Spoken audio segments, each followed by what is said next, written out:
Jerusalén. Para los cristianos, los hechos más importantes de la historia ocurrieron aquí.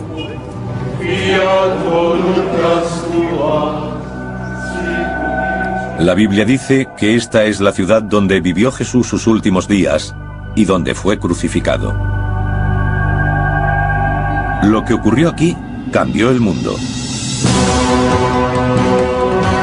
2000 años después, la ciudad también ha cambiado. Destruida y reconstruida más de 20 veces en otros tantos siglos. Solo quedan fragmentos, rastros y ruinas de la ciudad que conocería Jesús. Ahora, gracias a décadas de investigación, podemos revelar cómo habría sido con modelos gráficos en 3 dimensiones. Las calles y puertas por las que pudo caminar. La compleja red de abastecimiento de agua que sació la sed de esta desértica ciudad.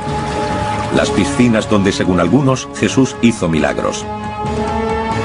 El complejo del templo, el corazón de la ciudad y de la fe judía, donde Jesús enseñó y oró.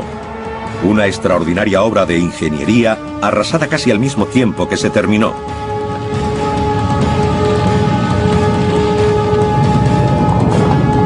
Revelaremos el mundo perdido de los evangelios, el Jerusalén de Jesús.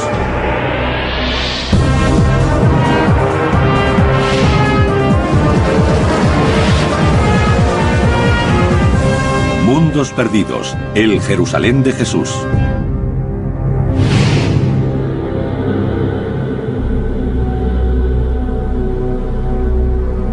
En tiempos de Jesús, Jerusalén era el corazón de Judea, el reino de los judíos, un pueblo definido por su religión.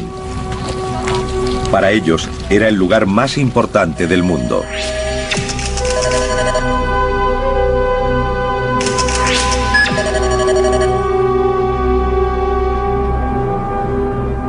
Los evangelios describen 3 ocasiones diferentes en las que Jesús vino a esta ciudad. 40 días después de su nacimiento, cuando sus padres lo llevaron para presentarlo en el templo. A los 12 años, cuando departió con los doctores. Y la última semana de su vida. Entró triunfante en la ciudad y salió para morir en la cruz.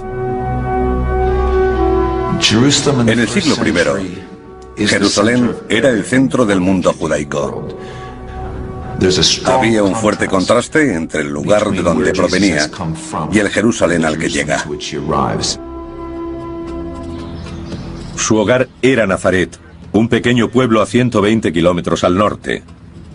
Nazaret tenía fama de rudo y primitivo. Todo lo contrario a Jerusalén. Llegaba del campo a la ciudad. Cuando Jesús entró por primera vez en Jerusalén, debió quedarse sobrecogido por esa construcción enorme, en comparación con lo que había alrededor. Esta edificación es el Monte del Templo. Para los investigadores que intentan reconstruir el aspecto de la ciudad en el siglo I, supone un desafío singular. La mayor parte desapareció al ser destruido décadas después de la muerte de Jesús por el ejército romano. Y como es lugar sagrado para 3 de las grandes religiones del mundo, el judaísmo, el cristianismo y el islam, no se han permitido las excavaciones desde hace más de 150 años. Sin embargo, a través de un trabajo detectivesco y el estudio de documentos antiguos, ahora es posible reconstruir el monte del templo como Jesús lo conoció y descubrir los secretos de su construcción. Fue idea de Herodes el Grande, rey de Judea en la época del nacimiento de Jesús. Los logros de Herodes siempre se verán ensombrecidos por lo que de él se escribe en la Biblia. Ordenó la matanza de los recién nacidos, intentando acabar con Jesús. Herodes tiene muy mala fama en la historia, pero fue un hábil administrador y un constructor visionario. No solo por lo que hizo por agrandar el templo y el monte del templo, También construyó la extraordinaria fortaleza de Masada y el palacio de Herodes. Quería ser recordado. Quería ser Herodes el Grande. El mundo en el que vivió Jesús fue organizado por el que quiso matarlo. Hacia el año 15 a.C., Herodes había decidido construir un nuevo templo, mucho más grande que el que había. Triplicaría el tamaño del existente para cubrir una extensión equivalente a 25 campos de fútbol. Y lo rodearía de enormes murallas. Pero se enfrentó a dos grandes problemas.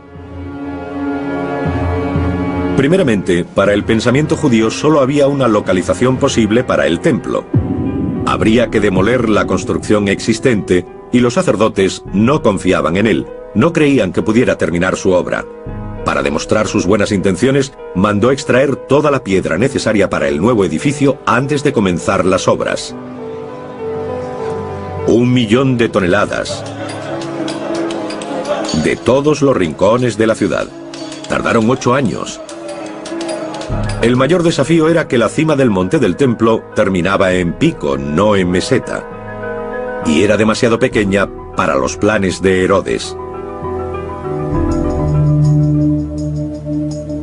Pero dio con una solución sencilla aunque ambiciosa. Agrandó la montaña. El monte del templo que Jesús conoció fue la mayor estructura hecha por el hombre sobre la tierra. El suelo de la plaza, que podría acoger a 250.000 personas, era un techo que cubría una red de cámaras.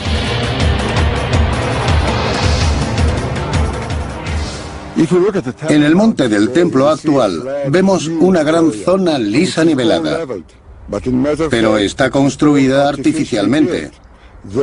Hay una montaña oculta en el centro. La montaña sería así, y lo que se añadió es suelo suspendido hasta aquí, sostenido por murallas en los extremos. ¿Cómo se suspende un suelo así? Con multitud de arcos y cámaras debajo. En el extremo suroeste del monte del templo hay 4 niveles de arcos que forman salas abovedadas. Cada arco mide 6 metros de ancho por 6 de alto. Esta técnica arquitectónica era bien conocida en la época de Herodes. Los romanos la usaron profusamente. La diferencia es que los hombres de Herodes no emplearon hormigón, sino piedra caliza local. El resultado fue una obra de ingeniería perfectamente ejecutada con 3 grandes ventajas. Era resistente, como para aguantar el peso de decenas de miles de peregrinos. Era duradera. Debía durar eternamente. 2000 años después, el mismo edificio sigue ahí, resistente e impresionante. Y era ligera. Si Herodes hubiera probado la otra alternativa, que consistía en colmatar este espacio, la carga sobre los muros habría resultado excesiva. Tendrían que haberlos hecho más gruesos o se habrían derrumbado. De todos modos, los muros que rodeaban el monte del templo eran enormes. Tenían 4,5 metros de grosor y 36 de altura. Estaban hechos de bloques de piedra labrados a mano.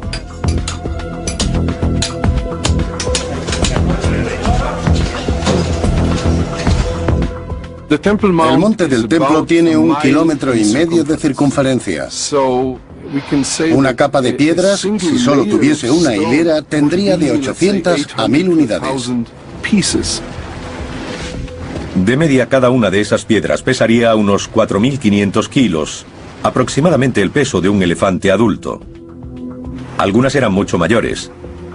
Los arqueólogos han localizado el bloque más grande usado en la construcción del monte. Se encuentra en lo que se conocen como los túneles rabínicos. Ahora enterrado por 2000 años de evolución y cambios, en la época de Jesús estaba a la vista, al nivel de la calle. La doctora Jody Magnes es una experta mundial en la arquitectura del Jerusalén de Jesús. Esta gran piedra forma parte de lo que se llamó hilera maestra. La idea era estabilizar el monte del templo incorporando una serie de piedras mucho más grandes, altas y pesadas que el resto. Es difícil imaginar su tamaño. Es 20 veces mayor que los bloques más grandes usados en la construcción de las pirámides de Egipto. Tiene 12 metros de largo y 3 de alto, y pesa más de 400 toneladas.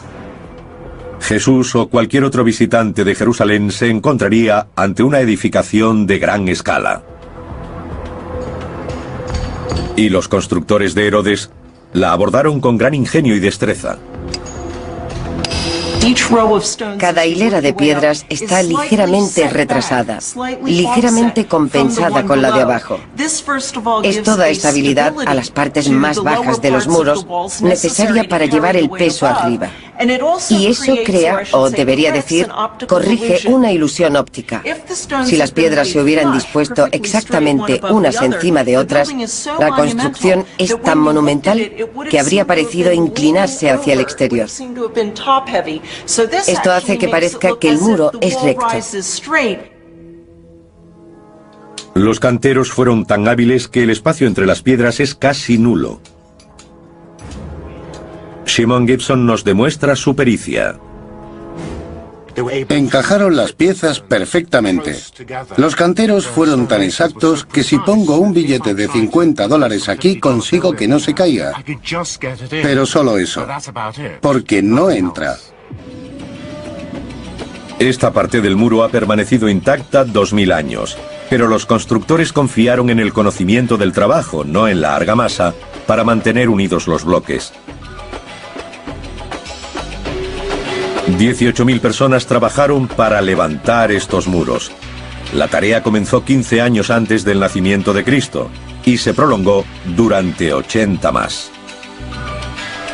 El lugar, tal como lo conoció Jesús, era la mayor obra del mundo. Pero ahora podemos recrear su aspecto cuando se terminó. La mayor edificación sobre la tierra. Estuvo en pie solo 5 años antes de que un brutal ejército romano lo destruyera. A continuación, uno de los grandes enigmas de la arqueología. Reconstruiremos el edificio más importante de la vida de Jesús y la culminación del monte, el propio templo.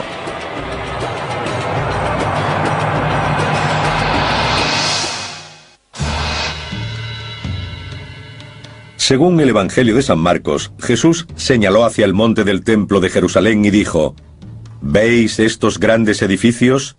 No quedará piedra sobre piedra que no sea derribada. 40 años después, estas palabras demostraron ser proféticas. El ejército romano, aplastando una revuelta judía, destruyó el templo. Para los investigadores actuales, el resultado es uno de los retos más seductores de la arqueología bíblica. Recrear el templo como se alzaba en medio del monte. Se ha necesitado el trabajo de generaciones de científicos y eruditos para construir una imagen de lo que Jesús habría visto cuando llegó aquí. Al entrar en el monte del templo, cruzaría una serie de patios o espacios abiertos. Pasaría ante una señal escrita en griego, advirtiendo a todos los extranjeros, o no judíos, de una muerte segura si traspasaban cierto punto. Después llegaría al patio de las mujeres, el último lugar donde estaba permitida la presencia femenina. Era el patio exterior del propio templo o santuario. Al subir 15 peldaños semicirculares, llegaría a la puerta bella que llevaba al patio de Israel, abierto solo para judíos varones purificados según el ritual. Jesús no podía haber pasado de ese punto porque solo los sacerdotes podían entrar en el templo. Al Sancta Sanctorum, en la parte trasera del templo, solo podía entrar el sumo sacerdote una vez al año, el día de la expiación. Reuniendo las pruebas de las fuentes escritas, es posible establecer el aspecto exterior de este santuario tan celosamente guardado. Los arqueólogos han calculado su altura comparándolo con la edificación existente en la actualidad, la cúpula de la roca musulmana. El edificio musulmán tiene exactamente la mitad de la altura del templo en tiempos de Herodes y Jesús. Esta estructura cavernosa tenía la altura de un edificio de 15 pisos. Nuestros investigadores quieren saber cómo se las arreglaron los constructores del templo para erigir tal edificio con las herramientas y grúas tan primitivas de la época. Es evidente que se habría requerido gran cantidad de mano de obra. Los relatos dicen que debido a la condición sagrada de cada piedra del edificio, 1000 sacerdotes fueron adiestrados como canteros. El Dr. Guy Stabile ha identificado rastros de las canteras. Es increíble que esta curva se haya conservado tan bien. En una gruta a 3 kilómetros de Jerusalén ha encontrado una serie de marcas de cincel. Tienen la misma forma que las piedras usadas para construir el monte del templo de Herodes. Aquí podemos ver una línea horizontal y aquí abajo otra vertical. Se ve el filo de cada una. Usaron picos para ir haciendo las hendiduras y barras para hacer palanca y arrancar la piedra de la cueva, de la pared de la cueva. Algunas de esas herramientas se siguen usando hoy. Pero en la época de Jesús, los trabajadores no disponían de camiones o excavadoras. Aquí se ve que a partir de la marca del cincel hay una línea muy clara. Cuando se sacaba la piedra, se podía dar la forma exacta que querían los arquitectos. Todo eso se hacía aquí, porque después había que arrastrar los bloques hasta el monte del templo o a otra zona de construcción. Si se eliminaban las partes innecesarias, tendrían que arrastrar mucho menos peso. Fueron muy prácticos. El transporte requirió de una combinación de fuerza bruta e innovadora ingeniería. El arqueólogo Ronnie Reich ha recreado una solución que usaron los constructores. Es un sistema sencillo pero efectivo. El bloque de piedra se convierte en eje entre dos ruedas. 10 hombres podrían llevarlo rodando. Cada eje podría mover 450 kilos. Una carga imposible de desplazar por una única persona. Así que fue este ingenio el que movió las piedras. Una vez trasladadas, todavía quedaba colocarlas en el lugar indicado. Cada bloque pesaba aproximadamente 10 toneladas. Se usaron sencillas grúas para elevarlas. Hemos construido un bípode con cuerdas y poleas. Las cuerdas se pueden mover con palancas. 8 personas pueden subir esta piedra a 1, 2 o 3 metros de altura y dejarla en su sitio suavemente. El resultado final sería majestuoso. Pero hay algo de misterio en la construcción del templo. El escritor Josefo dice que el templo estaba cubierto de mármol y oro, y que desde lejos parecía una montaña cubierta de nieve brillando al sol. Algunos investigadores modernos lo encuentran difícil de creer. La razón es que no había mármol en Israel, en la antigua Palestina. No existía. Tendría que haber sido importado de otros lugares como Turquía o Grecia, y hay muy poco mármol importado durante la época de Jesús. Fue mucho después cuando empezó a traerse en cantidades importantes. Hillel Geba puede haber encontrado la respuesta. A cierta profundidad bajo el Jerusalén contemporáneo, ha encontrado las ruinas conservadas de la casa de una persona adinerada.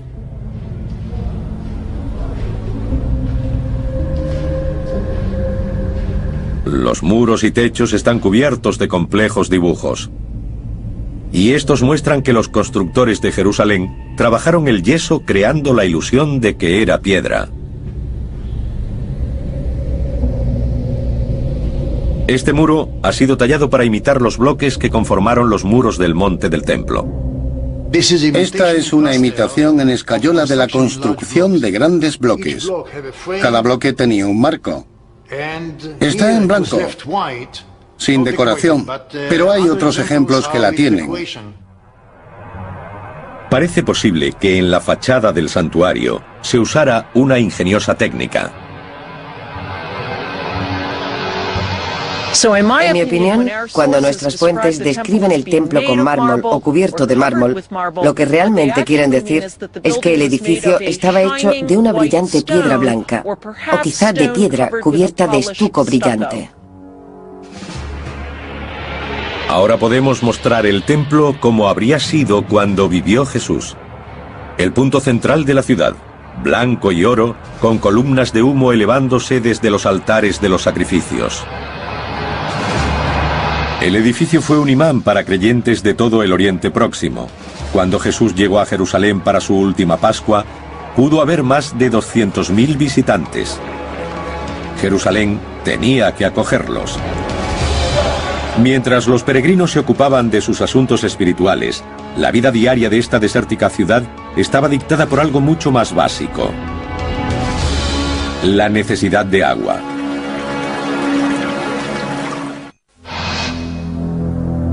La tradición dice que una semana antes de su muerte, Jesús hizo su entrada triunfal en la ciudad de Jerusalén. La multitud se congregó para darle la bienvenida, cantando y agitando palmas. Muchos eran sus seguidores, pero la ciudad ya estaba llena de gente que había llegado para celebrar la fiesta de la Pascua. La población normal de Jerusalén en tiempos de Jesús era de algo menos de 30.000 personas. Pero durante la época de las fiestas, en ese caso la Pascua, podía llegar a haber 10 veces más, unas 300.000. En ese momento Jerusalén era el asentamiento de mayor crecimiento de Oriente Próximo. Recibía más de 1 millón de visitantes al año. Nuestros investigadores han intentado hacerse una idea del probable aspecto de la ciudad y de cómo lograban acoger a aquel enorme flujo de gente. Algunos de los beneficios eran claros y evidentes. Los peregrinos llevaban riqueza. La propia construcción del templo generó mucho dinero. Los peregrinos que llegaban a Jerusalén tenían que gastar dinero en comida, alojamiento, regalos y recuerdos a lo largo de su camino. Y por supuesto, pagar los impuestos del templo y los sacrificios.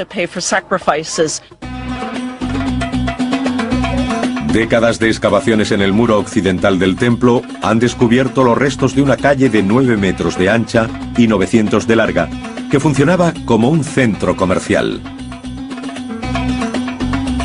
Es conocida como la calle de Herodes.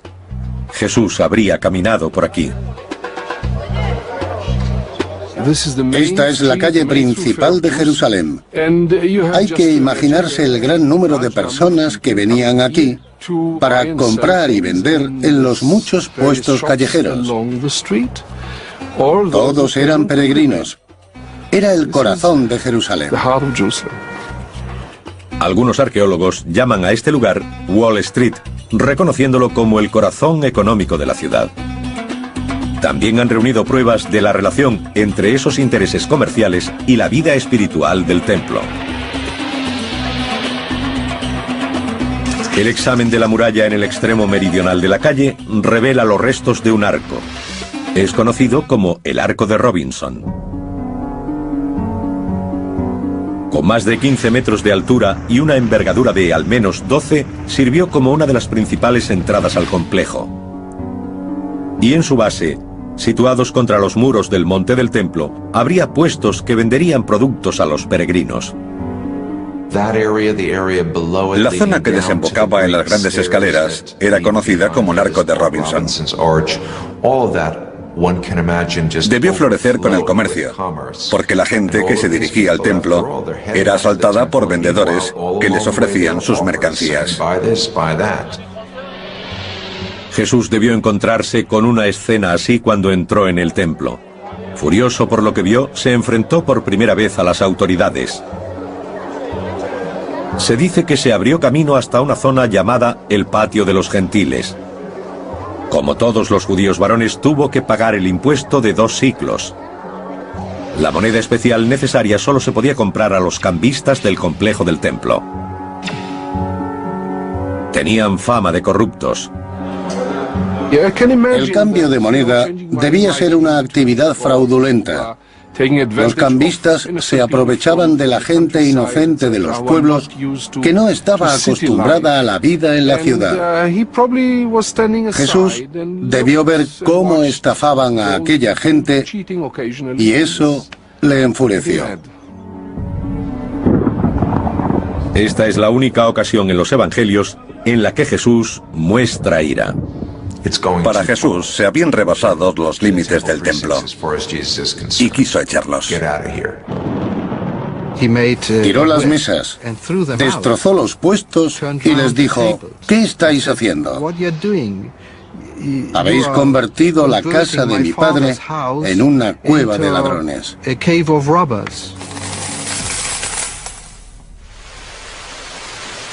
Los peregrinos proporcionaban ingresos a la ciudad, pero también tenían que recibir cosas a cambio, y el recurso más valioso de Jerusalén era el agua. Jerusalén era y es una ciudad desértica. Está a 760 metros sobre el nivel del mar. El río más cercano está a 40 kilómetros de distancia. ¿De dónde conseguían esos miles y miles de personas agua para beber? Había 30 cisternas de agua de lluvia repartidas por la ciudad. La más grande albergaba un volumen equivalente a 20 piscinas olímpicas, y aún así apenas se cubría la demanda. Debían congregarse alrededor de las cisternas. Esperaban su turno porque había poca agua y muchos peregrinos. La gente no solo necesitaba agua para uso doméstico. Necesitaban una cantidad enorme para las purificaciones. Tenían que estar puros para subir al templo y visitarlo.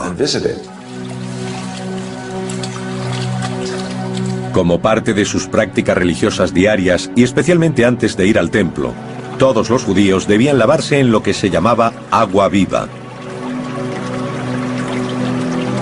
Jerusalén tenía muchas piscinas diseñadas para este propósito llamadas mikvas. En la más grande y frecuentada, la piscina de Siloé, fue donde Jesús hizo uno de sus últimos milagros. El Evangelio de San Juan nos dice que Jesús curó a un ciego. Cogió tierra del suelo, escupió, le untó el lodo en los ojos y le dijo: ve y lávate en la piscina de Siloé. Un descubrimiento fortuito durante unos trabajos de ingeniería en una tubería cercana llevó a Ronnie Reich a localizar el lugar exacto de la piscina y a comprender lo grande que era. Alimentada por uno de los manantiales de Jerusalén a través de un túnel de 500 metros, habría cubierto cerca de 2.000 metros cuadrados.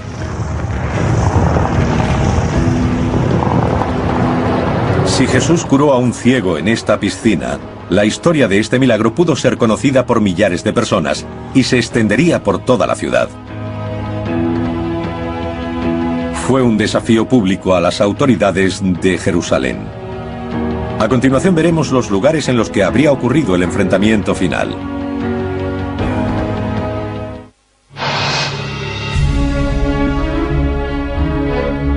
A medida que investigadores, arqueólogos y eruditos bíblicos intentan comprender la metrópolis que fue Jerusalén en tiempos de Jesús, emerge una imagen extraordinaria.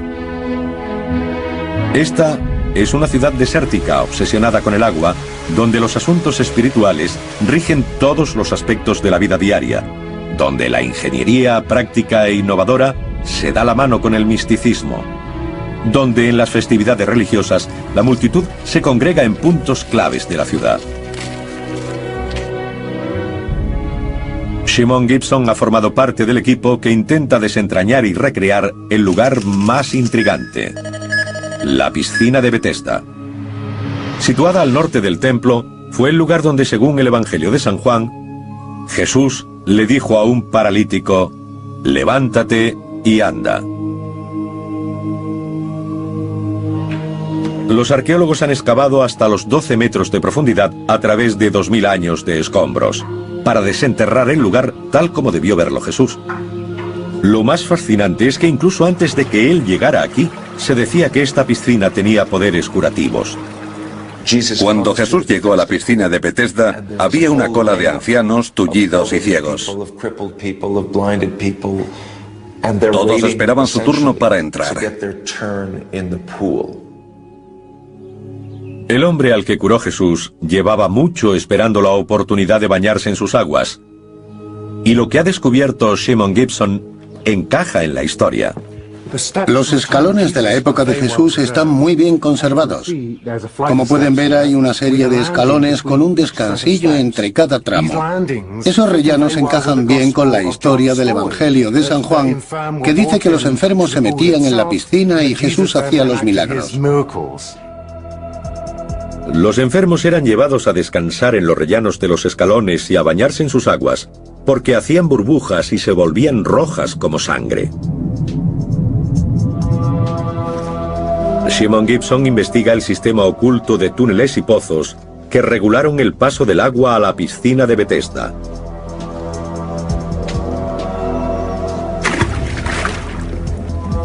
Esto era lo que producía el famoso burbujeo. Esta es la zona de las compuertas. Hay dos aberturas, una más grande arriba y otra más pequeña en el fondo.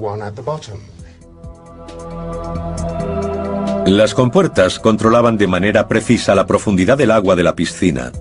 Se podía acceder a ellas a través de un pozo vertical de 15 metros abierto en la roca. Voy a ver si puedo.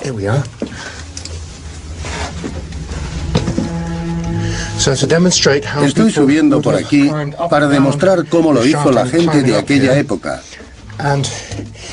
Aproximadamente por aquí habría un sistema de poleas que habrían usado para subir la compuerta. Un duro trabajo, pero fue un sistema ingenioso. Shimon también ha encontrado una explicación a la aparente presencia de sangre en el agua. En esta roca se ve una fisura y en ella hay tierra rojiza. Dentro del muro del túnel cortado entre las dos piscinas es incluso más roja. Cuando el agua pasaba hacia la piscina septentrional, los que se metían para purificarse pensarían que era sangre lo que salía del agua. Al mismo tiempo, el monte del templo rebosaba con sangre de verdad, porque cuando un peregrino ya estaba purificado, su siguiente obligación era ofrecer el sacrificio de un animal. En momentos de grandes celebraciones como la Pascua, que llevó a Jesús a la ciudad en los últimos días de su vida, se mataban gran cantidad de animales a la hora. Era un sacrificio a escala casi industrial. En Pascua se sacrificaban varios miles de corderos en un solo día. Este es el entorno de los últimos días de Jesús. Tenemos una imagen clara de cómo era Jerusalén en la época en la que fue detenido, juzgado y condenado. Pero muchos quieren saber aún más. Situar los lugares donde ocurrieron los hechos. No solo son historiadores y arqueólogos. Todos los años, cientos de miles de peregrinos llegan a la ciudad con la esperanza de caminar por donde lo hizo Jesús. Pero en 2000 años de reconstrucciones y cambios, la ciudad ha crecido y también las historias. Se ha hecho difícil separar la realidad del mito. Un claro ejemplo es el lugar donde Jesús hizo su última cena. Desde entonces, el modo en que partió el pan dio lugar a la comunión en las misas cristianas. Y por eso viene tanta gente a esta sala, la Senecal o habitación superior en el monte Sión, porque muchos creen que ocurrió aquí.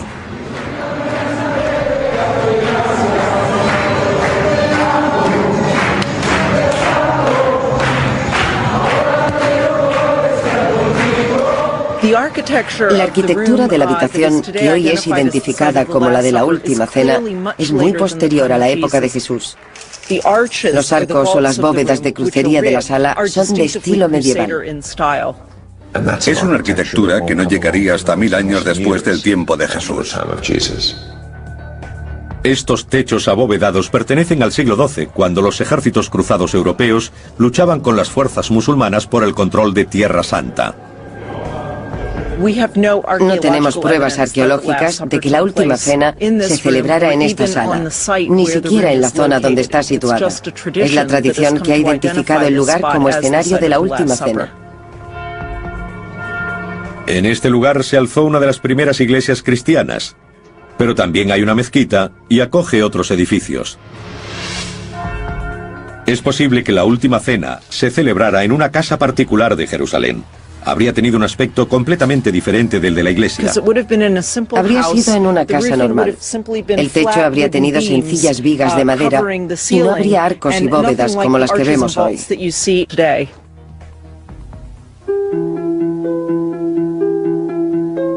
Los evangelios dicen que después de la última cena, Jesús se marchó con 3 de sus discípulos al huerto de Getsemaní. De nuevo, es difícil determinar la situación exacta, pero está claro que fue al pie de lo que hoy se conoce como Monte de los Olivos. Getsemaní significa molino de aceite. El huerto de Getsemaní parece ser un pequeño recinto situado en la parte superior de lo que conocemos como Monte de los Olivos, al noreste del templo, al noreste de la ciudad. Parece ser el lugar donde Jesús subió a orar la noche anterior a ser detenido. Tras una noche de oración, fue apresado por hombres que actuaban en nombre de las autoridades del templo. Jesús fue prendido en el huerto de Getsemaní antes del amanecer, en la hora más oscura antes del amanecer. La pregunta es, ¿dónde fue llevado? Este es el gran desafío de los investigadores: trazar la secuencia de los hechos conocidos como la Pasión de Cristo. 2000 años después intentarán reconstruir los pasos que llevaron a Jesús hasta su crucifixión.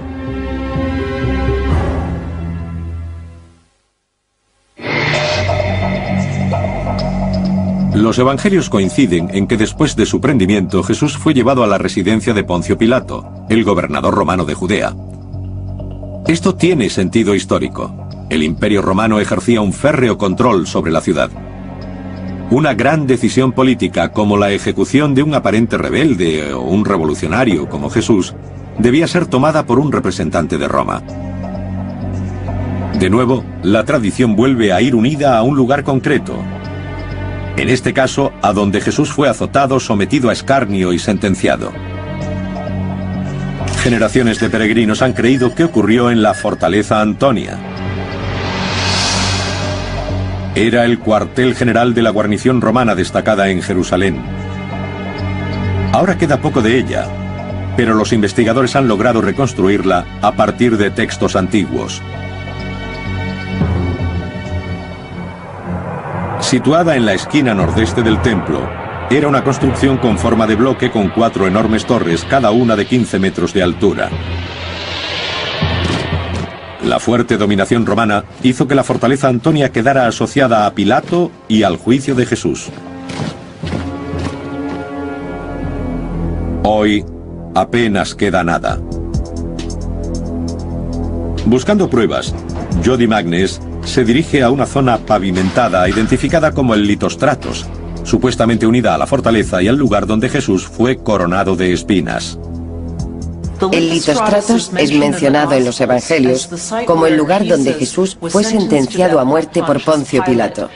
Los peregrinos cristianos que llegan a Jerusalén veneran este lugar.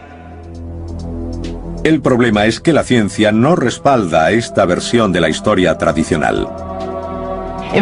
De hecho, gracias a la arqueología, sabemos que este pavimento no existió en tiempos de Jesús. Se hizo después, en el siglo II, por orden del emperador Adriano, como parte de un mercado que construyó aquí.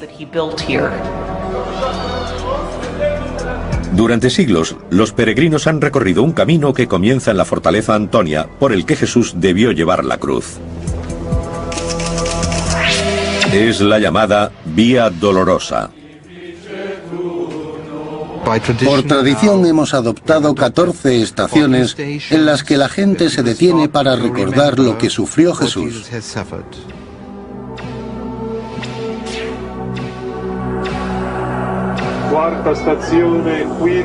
Pero apenas hay pruebas de que este sea el camino correcto.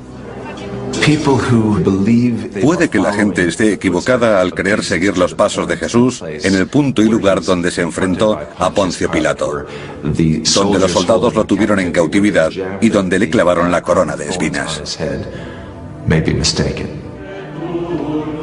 La afirmación de que este es el camino que siguió Jesús está basada en una idea errónea, que la residencia de Pilato y el cuartel general de las tropas eran el mismo lugar. Los datos recientes sugieren que Pilato probablemente vivió en otro edificio, un palacio construido por Herodes. Ahora sabemos que, en contra de la tradición medieval, el juicio de Jesús se habría celebrado en el viejo palacio de Herodes el Grande, el Praetorium, donde estaría alojado el gobernador Poncio Pilato. No se han encontrado rastros de este palacio, pero sabemos que estuvo situado al suroeste del templo. Y si esta fuera la residencia de Pilato y Jesús fue llevado hasta allí, entonces no habría seguido la vía dolorosa. El Jerusalén moderno no es la ciudad que conoció Jesús y es casi imposible que nadie pueda seguir el mismo recorrido que hizo él. Para la mayoría de los peregrinos, lo verdaderamente importante es la dimensión espiritual del camino. Hay pruebas que sugieren que sabemos dónde murió y fue enterrado. Las escrituras hablan del Gólgota, el lugar de la calavera, como el sitio donde murió. Hoy, como han hecho durante 1500 años, los creyentes dicen que ese lugar estuvo aquí, donde se alza la iglesia del Santo Sepulcro, en el centro de Jerusalén.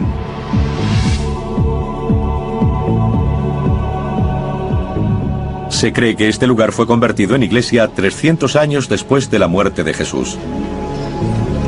Pero algunos eruditos dicen que no podría haber sido el lugar de la muerte y entierro de Jesús, porque el Evangelio afirma que esos hechos ocurrieron a extramuros, ya que la ley judía prohibía la ejecución o enterramiento dentro de la ciudad. Jerusalén era diferente entonces. El Gólgota estaba fuera de la ciudad en la época de Jesús, pero ahora está dentro de los límites de la ciudad. Basándonos en excavaciones arqueológicas, ahora sabemos que la zona de la iglesia del Santo Sepulcro, en particular la rotonda, formó parte de un cementerio mucho mayor. En otras palabras, esta zona estuvo fuera de los muros de la ciudad, no dentro de sus límites. En un extremo de la iglesia, Jody Magnes encuentra pruebas de que aquí se hicieron enterramientos hace 2000 años. Aquí vemos un ejemplo de la típica tumba judía de Jerusalén en tiempos de Jesús.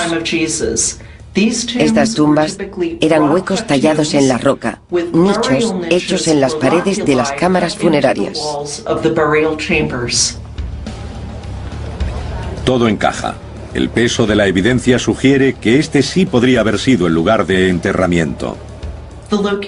Arqueológicamente hablando, la ubicación de las tumbas judías en este lugar nos hace pensar que quizá fue aquí donde Jesús fue crucificado y enterrado.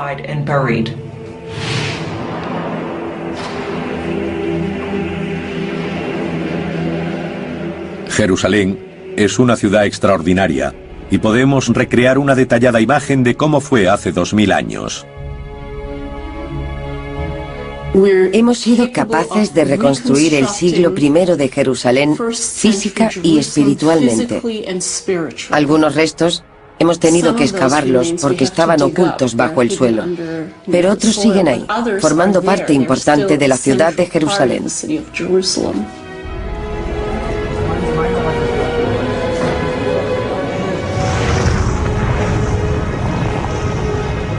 Reconstruyéndola, hemos conseguido una imagen de un tiempo y una vida que sea cual sea nuestra religión, tuvo un importante papel en la forja de nuestro mundo.